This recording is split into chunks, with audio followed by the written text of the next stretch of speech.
made a good pay offer, but also funding into schools. And happily in the budget we managed to get more funding into schools. So you can have a relationship. And I think when I was Fire Minister, I met Matt Rack at the FBU a couple of times as well. Not that was necessarily a productive meeting, but because he's quite a challenging character. But as I say, it's often more complicated, and there are different solutions required for each different area. I suppose the argument about whether it's the government's fault or not, in the end, if it's a public sector dispute over pay, and I know a lot of these disputes are more than about pay, the government is the paymaster of last resort.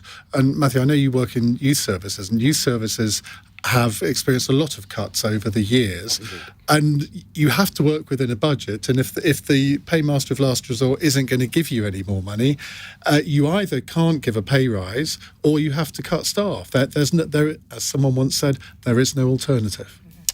But there is always an alternative, isn't there? The alternative is engaging and getting to a situation that both sides can agree on. And I'd like to ask Kit, and I agree that Mark Harper appears to be a more serious person than his predecessors, and I appreciate that, and he deals with these things seriously. But I'd like to ask Kit, do you think the government should be more active than it's being in some of these cases? Well, as I say, I think it varies from industry to industry, and so, for example, in the health service, obviously there is a devolved structure and an independent peer review body that looks at nurses' pay and that has agreed a figure, and the government has agreed to that figure.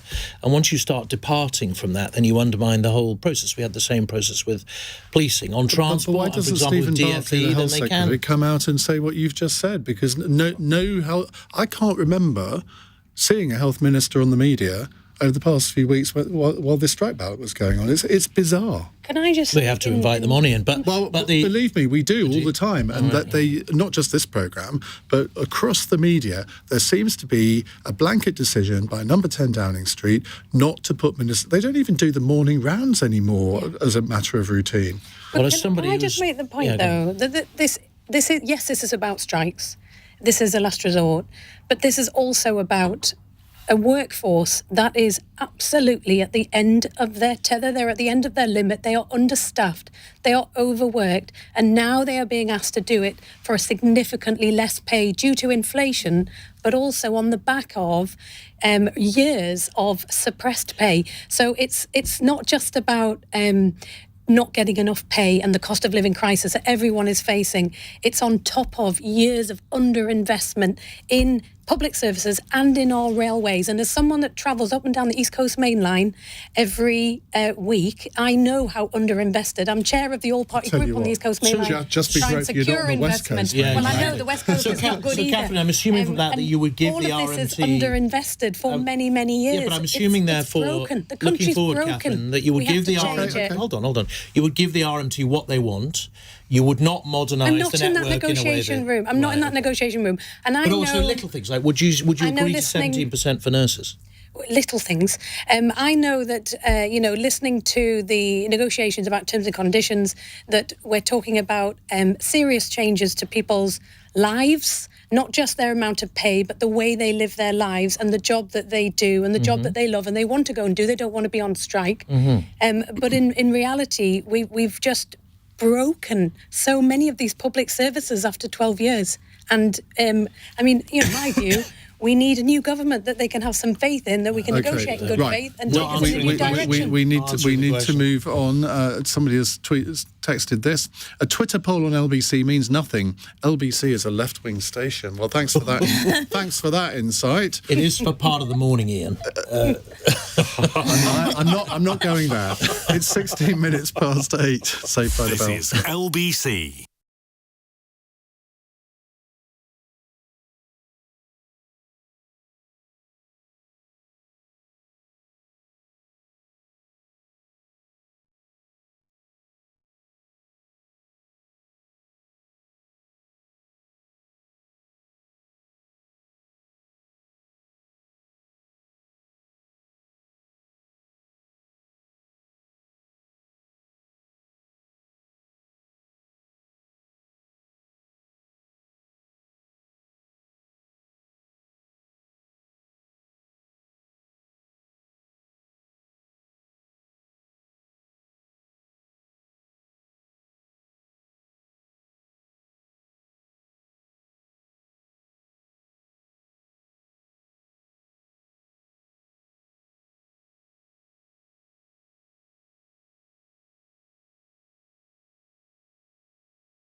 Ask Question with Iain Dale on LBC. Call 0345 6060 973. Kit Malthouse, Catherine McKinnell, Amy Hart and Mathew Hulbert with us answering your questions. We have a text question from Kevin in Nottingham who says, should ambulance workers be banned from striking? Mathew. In direct answer to the question, no, they shouldn't be banned from striking, but it's difficult, and it's especially difficult for me. So in July, my mum fell at home in the early hours. She hurt her ribs when she fell. We got to her. We obviously didn't move because she'd hurt her ribs. We called an ambulance at 5:01 a.m. and a paramedic finally arrived at 4 p.m. And my dear mum died 2 days later. So, of course, if ambulance workers strike, that is bound to have some impact on what is already a distressed service. But I just want to say this. I feel really sorry for the paramedics who get into that profession because they care for people and they want to help people and they want to get to people in a timely manner. And I think I've been having meetings in Parliament today. I sat in the gallery and watched the health debate that happened today. And I've met tonight with Wes Streeting and earlier today with the Lib Dem spokesperson Daisy Cooper. And I'd happily meet with Tory MPs and ministers too if they wanted to meet with me. And what I've been impressing on people, Iain, is that we need system-wide change, because the issue with my mum partly was that ambulances were backed up at Leicester Royal Infirmary, I've been told by East Midlands Ambulance Service, therefore weren't able to get out to the likes of my mum in a timely manner. And people are suffering, and families, I can tell you, are suffering. And the reason is because we have one thing leads to another, and people are really hurting. People are dying as a result of this. And so would it concern me that ambulance workers were on strike? Yes, of course it would. But do they have a right to strike? Yes, they do. Catherine. Well, I mean, I think that put it very well. I think when you listen to ambulance workers and how hard it is to do the job, how hard it is to be unable to get to treat the people as fast as you would like, to be stuck waiting in hospitals, and it is a whole system problem. And I know that we've had this in my area where the hospitals are stacked up at hospitals and they can't get out, and it's just it's a whole system failure that needs to be addressed. But absolutely fundamentally, the right to strike, as we've discussed, and I think we all agree, it is a last resort. Nobody does it easily. Nobody does it willingly. Nobody does it as a first course of action. It's an absolute last resort, and it's only when they cannot get any change any other way. And I go back to this being something that the government needs to look at and address, because I appreciate there are independent peer review bodies, there are independent organisations, but ultimately the people that hold the purse strings, the people that hold responsibility for our overall healthcare system in this country and hold responsibility for the welfare of the people working in these public services, that from all the accounts that I hear and the people that I speak to are broken currently.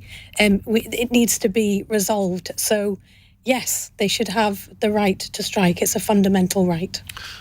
Is it a fundamental right for police officers or prison officers? Well, actually, prison officers can go on strike. Well, I mean, at the moment, I think the focus on trying to prevent people from exerting their voice is not the priority here. I think, as you say, the government should come out, and if they don't think that these people need to have the terms and conditions and the pay that they are asking for, then the government needs to explain why. They need to explain to the country why. They need to explain to this workforce why. Because at the moment, all we hear are desperate voices crying for change and a government that is not listening.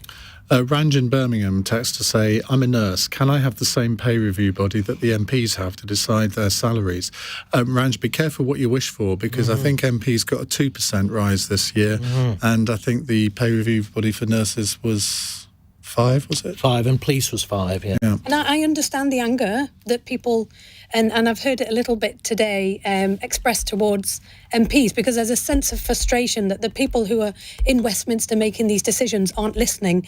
But I would say direct your anger, and let's direct our voices to the right place, the people who have the power to change this, and that is the government.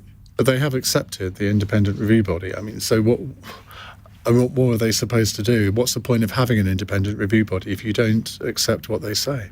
Well, I think in the ambulance service, it is a whole-scale issue. It's not just to do with this immediate pay rise. It's to do with the inability to actually carry out your role because of the NHS being in such crisis. And so the NHS as its entirety needs reform. It needs investment. We need to get these waiting lists down. We need to recruit more people. People are under so much strain. But is that down to the government, or is it down to the management of NHS England? No, it's down to the government to put in place more recruitment plan, to put in place more funding, to get the workforce in place so that the people who are doing this job day in, day out can actually get to the end of the day and have done a good job NHS rather spending than over done the the job last of 4 12 people. years has gone up from around 100 billion to 150 billion, when inflation, apart from the last 12 months, has been very, very low. Where has the money gone?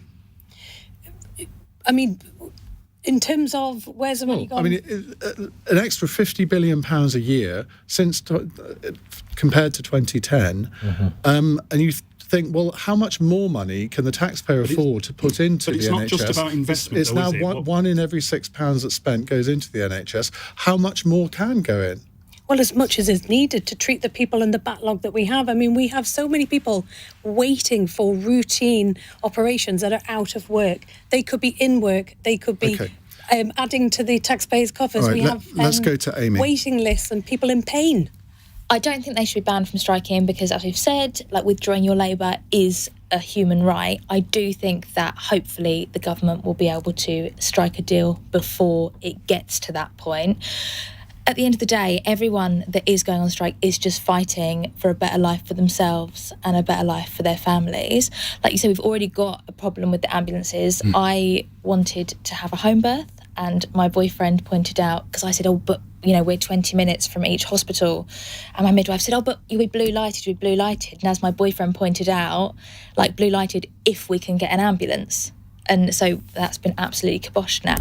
So I think it is, like you say, a system-wide issue and it needs to be sorted. Sensible boyfriend. Kit? So there are two things to say, really. I mean, first of all, I'm amazed, really, that over the last 30-odd years there hasn't been a kind of no-strike arrangement negotiated with ambulance workers, because they're so critical for people's safety, as Matthew found to his... But if they can't deliver the patients to the hospital... Well, that's the second question I'm coming on to. And if you look at the police, for example, I mean, we did have a police strike back in the 1930s, which was a kind of shocker for the nation and obviously critical to our safety. And since then, the police have not had the ability to strike, but as a quid pro quo for that, their terms and conditions and all the rest of it are quite heavily regulated. And obviously they have a 30-year horizon and a pension and all those kind of things to compensate for it. And, I would certainly support an attempt to negotiate a kind of long-term no-strike agreement with ambulance staff, because they are so critical. But there is a structural problem with the ambulance service. And before I was Education Secretary, I was at the Cabinet Office over the summer, and on my risk register, I had ambulances glowing kind of red hot because you could feel the structural problem. And in truth, as you might know, Iain, I had a sort of 16-odd years in city government in London before, and throughout that period, the London ambulance service was always struggling. And the structural problem is that they are part of a conveyor belt. And if there's a blockage in the conveyor belt somewhere, then they're unable to do their job. And the blockage at the moment seems to be discharge from hospital. Right, the ability to discharge out into the community, into social care, or what used to be convalescent homes in the past is just kind of, for some reason, clogged up. And that is knocking back. And we see it in other areas. So, for example, the police will tell you that they're spending a lot of time sitting in A&E guarding a mental health case that they have recovered or rescued or gone to find, what they call a MISPA, and they're having to sit for 6-7 hours in A&E waiting because they can't access a mental health bed because one is not freed up because somebody's not released. And so I know that Steve Barclay is looking very sharply at this conveyor belt notion, and that there are lots of hospitals now. I mean, certainly in my part of the country, in Hampshire, there are discharge teams that particularly focus on trying to get people out back into the to create the space the ambulances can deliver people. If you know that that's the problem, and I think we all agree that is the main problem, getting patients who are fit to be discharged.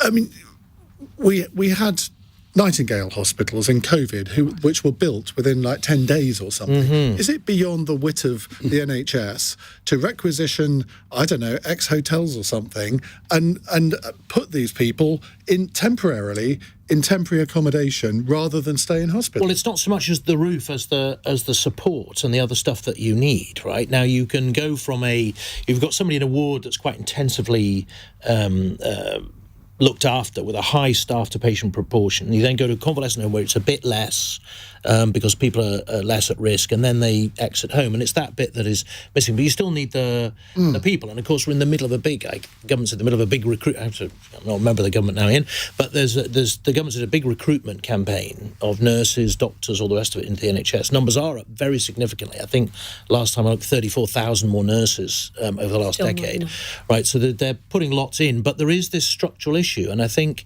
as I understand it, Steve Barclay is looking at this notion of the conveyor belt and how you unlock these particular Thomas, blockages. when you refer to it as conveyor belt, it's sort of so impersonal. I know, but that effectively it is a process, right? I understand. Matthew, do you want to finish off? Yeah, thank you. I mean, my view is, and this is what I've been saying to MPs today, is that I think this should be considered a national emergency, actually. We can't have a situation where the new normal is that people are waiting 11, 12, 13, 14, 15 hours to be seen. I mean, I shall never forget, harrowing in my mind, what my mum went through in those 11 hours. It's seared on my mind, and that's why I'm absolutely determined to raise the matter. But I think we need cross-party stuff on this. I know we're heading towards an election. I know parties want to make their party political points. We live in a thriving democracy, that's quite right. But this should be kind of above party politics. Let's get together, let's sort the situation out. Right, we will move on to a new subject in just a few minutes' time. 0345 6060 973 if you'd like to take part in our discussion here on Cross Question on LBC. But first, let's get the latest news headlines at 8:30 with Charlotte Morgan. Downing Street says the decision to call off strikes ahead of Christmas now rests with the unions. The RMT have rejected a pay rise offer and plan to walk out for 4 days next week and from Christmas Eve to the 27th. Pharmacists are warning a blip in the supply chains affecting the availability of some medicines to treat strep A. It's affecting liquid supplies of the antibiotic penicillin as ministers look at handing out prescriptive drugs to schools reporting cases. It's claimed the UK is sleepwalking into a food supply crisis. The National Farmers Unions called for the government to step in to help with rising fuel, fertiliser and feed costs. LBC weather, some showers along northern coast, mostly dry elsewhere, lows of -3.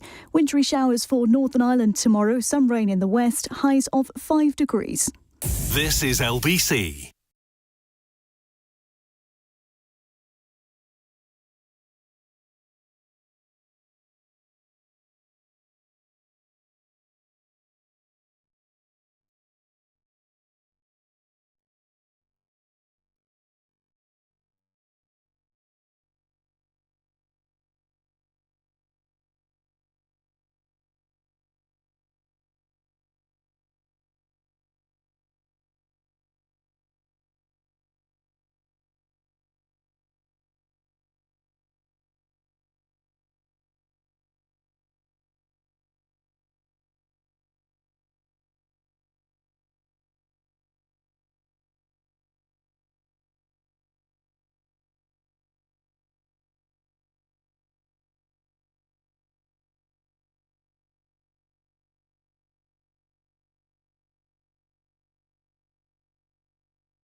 Cross Question with Iain Dale on LBC. Text 84850.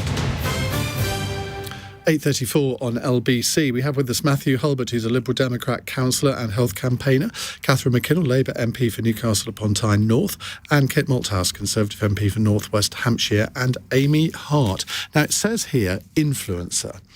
Now, one or two people on our text accounts have been saying, influencer, what on earth does that mean? Yep. What does it mean? So it's someone with usually a social media platform, but it can be a TV platform as well, who uses their platform to influence people. It can be to buy certain items of clothing, to go on certain holidays. I try and use mine to sort of raise awareness of food banks, social injustice issues, the strikes, etc. But it's basically having lots of people, a sort of captive audience, and using that either for good or for evil. So is it Instagram your primary means? Instagram, and how many right Instagram followers have you got? 1.1 million. I've got 11,000. So you're far more influential than I am. 11,000, Ian? Yeah. I think I've only got 3.5 or something. I'm on not a lot TikTok. on Do you know this Insta. program's now on TikTok? You are now I love live on TikTok. Oh my God, I love TikTok. Should we just do a video instead? I'll get you doing all the TikTok dances, then you go No, viral. I did say to them, I'm But not doing Ian, TikTok Ian's a bit of an dances. influencer. He's trying Yes. to turn the world against electric cars. Yes, he is. Struggling with electric cars. Oh, no, don't start that. I'm not. I have handed my electric car back and I've explained the reasons why. But you have In a influence. very public way. Very sensitive. One about at a that. time. You are an influencer because my boyfriend wanted an electric car, and I was listening to an old episode of For the Many, and it took Ian like 10 hours to get from Beverley to Tunbridge Wells, yeah. because there was no charges. And I tell everyone that story, so you are an influencer. I'm afraid I haven't done more than anybody else to put people off electric cars. I'm an And EV driver. I think I am they're great. ashamed of myself. Right, let's go to another call before I get into even more trouble. Cam is in Nuneaton. Hello, Cam. Near Good me. evening, panel. Hello. Hello. Oi. What's your I just question? wanted to ask, basically, it was how far should the government push with the Operation Get Tough? That's on the Just Stop Oil protesters, isn't it?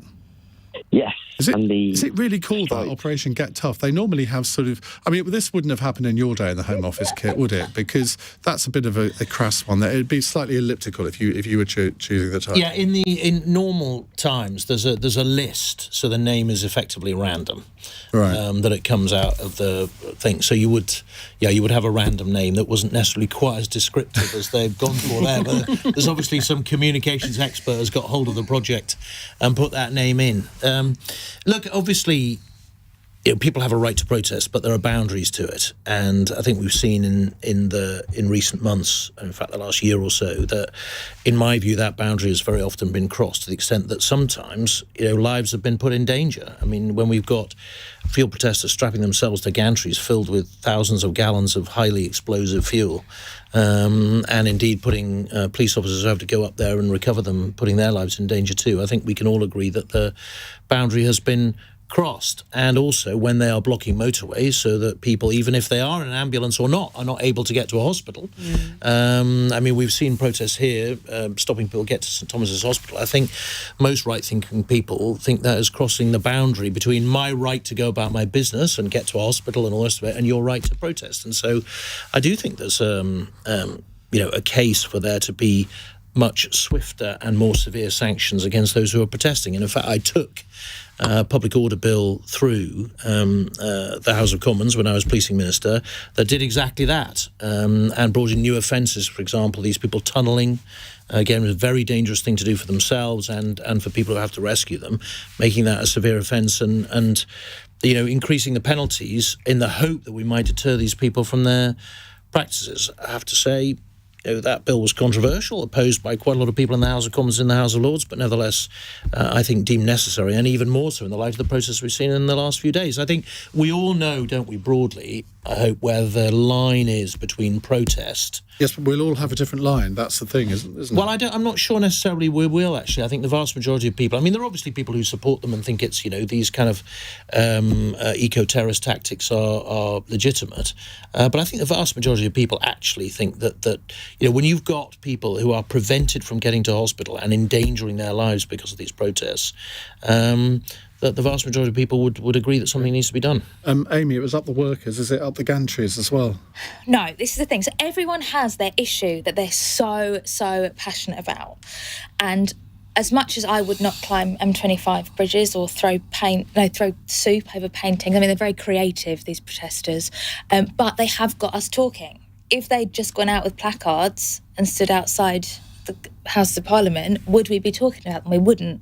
So as much as I do think what they're doing is at best annoying, because they are sort of stopping everyone, they are all very passionate about the issue and they're just trying to get their point across. But if you look at the numbers, I mean, it's a few dozen people. It's the same faces each time. This is not a mass movement, is it? No, and I do wonder whether, because they're all very young, well, a lot of them are very young. There are some older ones, obviously, but I wonder whether they've been sort of influenced and there's brainwashed people behind the scenes pulling the strings that aren't going out and gluing themselves to the M25. And, you know, they're the ones that go on, like lighting the fire under them and letting them go. Catherine, you were nodding during what Kit was saying, I seem to detect. No, I wasn't agreeing. Lord, no. I mean, I do think there's a lot of cross-party agreement on the need to prevent the more dangerous and disruptive aspects of these protests. I mean, the most awful story I read was a father and his son that couldn't get to their grandfather's funeral, and it broke my heart listening to that, because the idea that you couldn't say goodbye to your loved ones because somebody glued themselves to the road, I absolutely empathise with that. I do take issue somewhat with Kit's characterisation of the government's measures that they've taken in relation to protesting, because I think they do go too far. I think they are not necessary. I think the police have the powers to deal with this already. I don't think they needed to effectively make all protests that causes a nuisance illegal, and to really put a chilling effect on our freedom of speech and right to protest in this country, which I think is fundamental. But I also disagree slightly with Amy, not that I would ever want to, because I think that Greta Thunberg was incredibly powerful in her very quiet and dignified protest, and I think raised the awareness of the climate crisis and what we need to do to change it in an incredibly effective way. And I think there are many ways you can really be passionate about these issues without preventing people going to work, so that's the secret. And without putting police officers in danger. All protesters need to wear pigtails. That's what you have to do. Matthew? So this is difficult, isn't it? Because I absolutely believe as a Liberal that people have the right to protest about an issue that they feel passionate about. But equally, if, and this wasn't the situation, but if a protest had stopped, had been the reason that an ambulance couldn't get to my mum when she was lying on the floor after all those hours, I wouldn't be so happy about that protest. And I think it goes back to what I was saying earlier on in regards to striking workers, that protesters have the public sympathy up to a point when they no longer have the public sympathy. And I think we'd just stop oil. I mean, Amy's right that they've got us talking about them, but it's in a pretty negative way, isn't it? No one really talks about them in a positive sense because what they do is so disruptive. And so I think actually you can protest in a way which gets your point over and gets hopefully government and parliament listening without causing such disruption to people that people's lives could actually be in danger because of what you're doing. It is interesting, isn't it, that when Extinction Rebellion first came on the scene, I remember sitting here or wherever I was broadcasting from, sort of saying, well, this is actually quite a refreshing way of doing it. They seem to be quite innovative, and then they seem to get taken over by, shall we say, some of the usual suspects. And again, it was the same faces that you saw doing the sort of traditional, really disruptive protests, rather than the sort of almost street carnivals that they had at the beginning. I think people rather bought into that kit, didn't they? Well, look, the cause of dealing with climate change is one with which almost everybody agrees, right? And the question is, how do you enthuse a general population to make the different choices in their lives to help the planet? And how do you enthuse politicians to go even further and faster than they already are? You know, we're doing a lot in this country already, in many ways, leading the way, particularly on the eradication of coal. But this crowd seem to be just so zealous and absolutist in what they want that they won't brook any sense of compromise with the rest of us. And as a result, I mean, they're turning a lot of people off. It's not very long ago, and you'll remember those people who climbed on top of carriages at Canning Town that were dragged off by ordinary working people that just wanted to get to work. And my worry is not necessarily just ironic protesting on the most environmentally friendly railway in the country. Yeah. And then you get into the situation where I forget who that poor woman was who was so frustrated about getting her kids to school that she nudged them with a car and ended up getting done for herself. And so you end up with these very, very tense situations. And I know a lot of people look at footage that's coming from Italy and France where the police are just getting in there and dragging them off and throwing them on the side of the road and thinking, well, you know, we could do with a bit of that. So it's a very difficult. Speak to my partner, it'd be more than dragging them off the road. Well, it's a very difficult and challenging situation. While I totally agree, protest is fundamental to our rights in this country, there are boundaries. Right. And we're just trying to set where those boundaries are. I've got 3 questions I want to get through before 9 o'clock, so I'm going to ask you all to be a little bit briefer in your answers in the next section of the programme. It's coming up to 8:45. LBC, Nick Ferrari at breakfast. This Harry and Meghan trailer for the documentary. He's all over the place, poor young man, holding his head in agony. Why put yourself through it unless it is all part of the grieving process, Natasha and Putney? I think it's all about her wanting to be popular, her wanting to make money out of her husband, and they're not going to stop until they've made their billions. I want you to talk to Sarah, please, Natasha. She's in New York City. When I read a British paper and it says palace sources, and it's always negative against Harry and Meghan. If those sources exist, that Harry and Meghan are only responding, you cannot say that they are without consequence to her life. Nick Ferrari at breakfast. Back tomorrow morning from 7. Listen on your radio and on Global Player. LBC.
Leading Britain's conversation. Cross Question with Iain Dale. Tweet at LBC.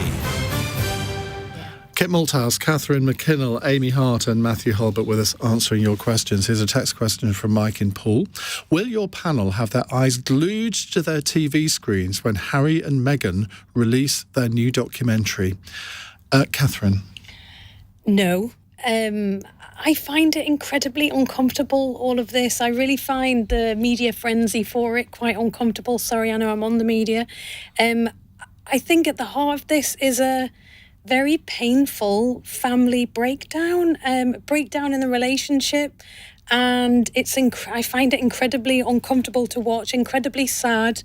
It's obviously linked to Harry's mom and what happened with her, and, very painful past, very painful present. And, I get why the public are so fascinated by it, and I get why people will be glued to it, but I won't be.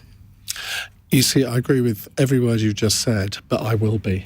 I get that. I get that. I think it's up to people what they do, but I find it really painful. I really do. Matthew? So I will be watching it. But I'm part of a minority, albeit a growing minority every day, that believes actually that we shouldn't have an unelected hereditary monarch, that we should have an elected head of state. And I know political parties don't like to talk about it because of how popular the royal family are, but and it's certainly not the Lib Dem policy position, but I'm here just as myself tonight, so I'm going to tell you what I think. And I hope this reveals some of the truth about what happens behind the scenes about our monarchy and brings the institution down. Okay, Amy, wasn't quite expecting that. Insurrection on this show. The Tower of London's only 2 miles down the road. Exactly. Watch yourself. I'm heading there shortly. Yeah. I'd just like to preface this by saying lots of people think that Love Islanders are morons, but I'm an oxymoron because I am a socialist, but also a massive royalist. Like, I love You're all over the royal the place, family. frankly, aren't you? I am a mess. I'm a hot mess. And I have I have a massive issue with Prince Harry. Like, Meghan can, whatever. But two things. Number one, to go on television, global television, in the middle of a global pandemic when people are losing their jobs, using food banks, living in poverty, and say, at 37 years old, my dad cut me off financially and all I have left to live on is the £31 million that my mum left me. Oh, I feel really sorry for you. I'm really sorry about that. And also, my dad lost his mum 8 years ago, and I know how horrendous that was for him. Prince Charles, King Charles, he has lost his mum, and whether or not he is the king, whether or not, he had to start a new job the next day, have a bit of sympathy for your dad. At the end of the day, he's still your dad, and he's just lost his mum, and all of this is horrendous. Good. I think they should get over themselves. I completely agree with you. I mean, talk about first world problems. There they are sitting in this massive multi-million-dollar mansion complaining about how awful their lives are. I just find it kind of tasteless, really. And so I won't be watching. And I also, to be honest with you, looking behind it, right, all this stuff, they're doing it for money. Yeah. Right, it's not like they're trying to do... I mean, when Harry did the Invictus Games and all that fantastic stuff for veterans, right, and when he and William and Kate talked about mental health issues, and they didn't do it for money. This is kind of, as I think somebody said in the Daily Mail today, monetising their misery, and I find it all a bit tasteless, really. But let's not get pious and pompous about this. I'm telling you what my view is. In terms of William and Kate, they recently did their Earthshot thing in America, but didn't fly the winners over. They just flew the celebrities over. I mean, come off it. I mean, so I hope this programme really lifts the lid on this institution, and I really wish that some political parties would be brave enough to say it's not good enough today. If we shouldn't have an elected House of Lords, if we shouldn't have an unelected House of Lords, which we shouldn't, they should be elected. We should also have an elected head of state, surely, and no political party will ever talk about it. Why not? Because they're magical. Because we don't think it's magical. No, because I think having a constitutional monarch has worked for us remarkably well and provided stability over many decades and decades. And I think it works better than having an elected and therefore partisan president. Oh, it works in Ireland. Come off it. It works in Germany. Of course it could happen here. Thing is, we don't actually need to watch the show because it will be everywhere, all over the media. So you don't actually need to waste it. You can literally just read it on your phone. This is probably going to be the last mention it gets on this programme, I have to say. Right, let's move on to another money-making exercise. Hannah in East Grinstead says, Matt Hancock officially launched his new book, Pandemic Diaries, today. Should he be capitalising off his role in the pandemic? And do you trust his version of events? No. Amy? No, I don't at all. I think he was ridiculous for going on I'm a Celebrity. He's not a celebrity. He's an elected member of Parliament. What about his constituents? He shouldn't have gone on there. And this is like a big glossy autobiography. Is he going to start like doing book signings and things? Like, no, I imagine I don't he like is. it. I think that, you know, so many people suffered because of choices he made. And I understand that, on the other hand, he had to make these choices, and every choice you make in life has a 50-50 chance of being the correct choice. But I think, monetising off of other people's misery. Well, he would argue, were he here, but of course he's not here. He's not doing any broadcast interviews on the book, which if I were his publisher, and I very well could have been because it's been published by my old company, I would have been furious with him for not publicising it in broadcast interviews, but he's not. But the money that he's making from this, he says, or at least some of it, is being donated to charities. Now, he hasn't said what proportion, and we will find out how much money he gets from it because it'll be published in the Register Members' Interest. So we can't just assume that he's pocketing the dosh himself. I think it's all just him trying to rebrand himself. I think he knows that he's like messed up massively during the pandemic, just of like how he used to be in interviews and that like fake crying thing. I think this is him. I'm a Celebrity, followed by the book, is him just trying to rebrand himself as, see, I'm a good guy, really. I'm a good guy, really. Well, it worked on I'm a Celebrity, didn't it? It did, sadly. Kit? Well, I'm pleased to hear that he's donating the proceeds to charity, and I agree with you. I think it would be a strange thing for him to seek to make a profit out of that thing. So let's see what proportion. Hopefully, it'll be all the money that he makes. And I gather, I understand he didn't actually keep a diary, so it's a sort of, as they would say, a BBC reconstruction of what happened. And as somebody much wiser and more senior than me, Hereditary said, recollections may vary. Mm-hmm. I noticed you didn't use the well-worn phrase "trusted and valued colleague" there, Matthew. Well, I mean, I just try not to think about the man. I think he's dreadful. I stopped watching I'm a Celebrity when he appeared, which is a great shame for me because it deprived me from watching. signalling off you. Thank you, Ian. I knew you'd say that. But it was quite a sacrifice for me because it stopped me from being able to see Owen Warner, who was my personal favourite. Enough. Yeah, thank you. But no, seriously, I mean, I think he shouldn't have gone on there, as Amy says, because what about his constituents? I mean, I appreciate that MPs have office staff, but really, his job was to be in Parliament and in his constituency representing his constituents. And I think he needs to choose now between whether he's going to be a celebrity, in which case he needs to stand down from Parliament and go off and do the SAS show and all of that, or he's actually already done that. That's already in the can. You know what I mean. I thought he did I'm a Celebrity instead of SAS. He's actually done that, and apparently he's won it.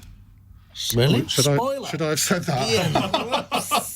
Is Catherine? I mean, I think he should give his testimony to the COVID inquiry. Mm-hmm. I think there needs to be a very serious look at what happened during COVID. I don't think it's to be profited from in any way, whether that's PPE contracts for your mates, or publishing a book in order to make money from it. And I don't think that anyone should rely on any one individual's account of what happened during that pandemic. We should have an independent inquiry that give the families that suffered hugely we have got one. The comfort of that. If he's not going to... at least knowing the truth of what happened. If he's not going to benefit financially from the book, and it does go to charity... Well, you haven't said, yeah. Well, I don't know whether... he said he's giving at least some of it to charity.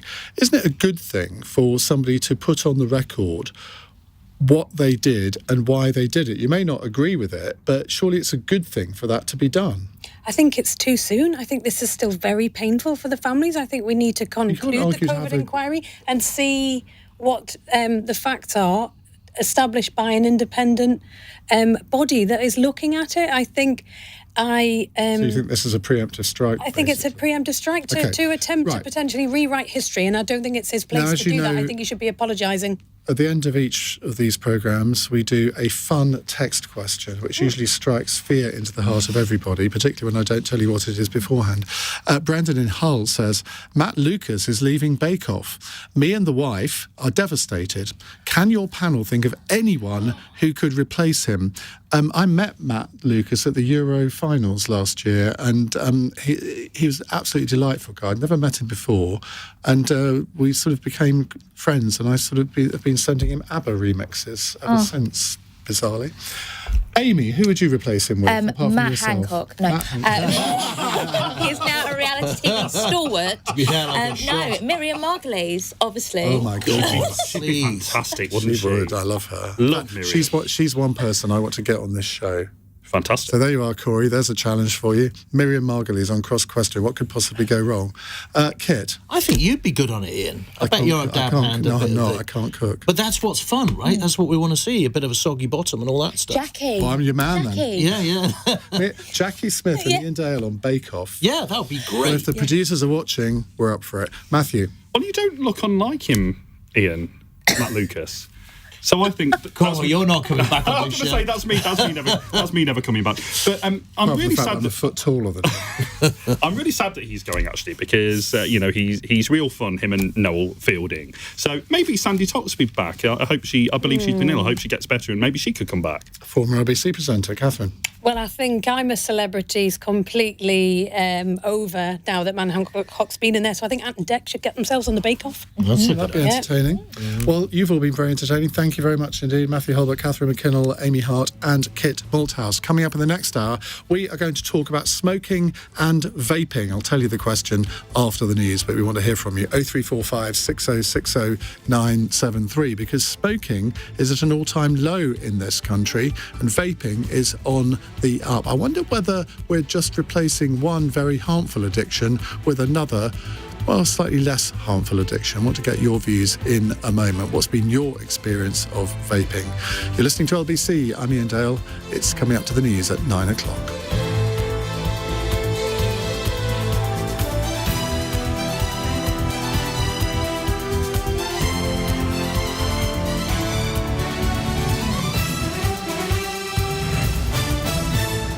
On your radio, on Global Player, and Play LBC. leading Britain's conversation. This is LBC. From Global's newsroom at 9 o'clock, Downing Street says significant planning meetings are taking place to prepare for a coordinated day of strikes by ambulance workers. Health is just one of many sectors seeing staff walk out this month. Speaking on LBC's Cross Question, Labour MP and former Shadow Attorney General Catherine McKinnell says it's down to Westminster to put things right. The government need to get to the table and enter proper, good faith discussions to reach an agreement so that we can all get on with our lives, the workers, the public that need these services, and the government needs to get on with growing the economy so we can get out of this mess instead of just fighting with the people that we're relying on to get this country moving. But Conservative MP and former Education Secretary Kit Malthouse told us their demands come at a difficult time for the public purse. I mean, the run up to Christmas is a time at which lots of people rely on the rail network to get around and see their families. And of course, they're using maximum leverage to try and get what they can. Do I think it's warranted in the face of whatever, I think 8% that they've been offered? Actually, I don't. No, because the country is short of money. More than 10,000 members of 3 unions across most of England and Wales will strike on the 21st, and most will do the same again the week after. A group that represents independent pharmacies says members are struggling to get stocks of antibiotics used to treat strep A. As a preventative measure, Professor of Child Health Callum Semple wants antibiotics offered to schools reporting cases. I think it is quite good news that we're hearing of a more public health approach within schools.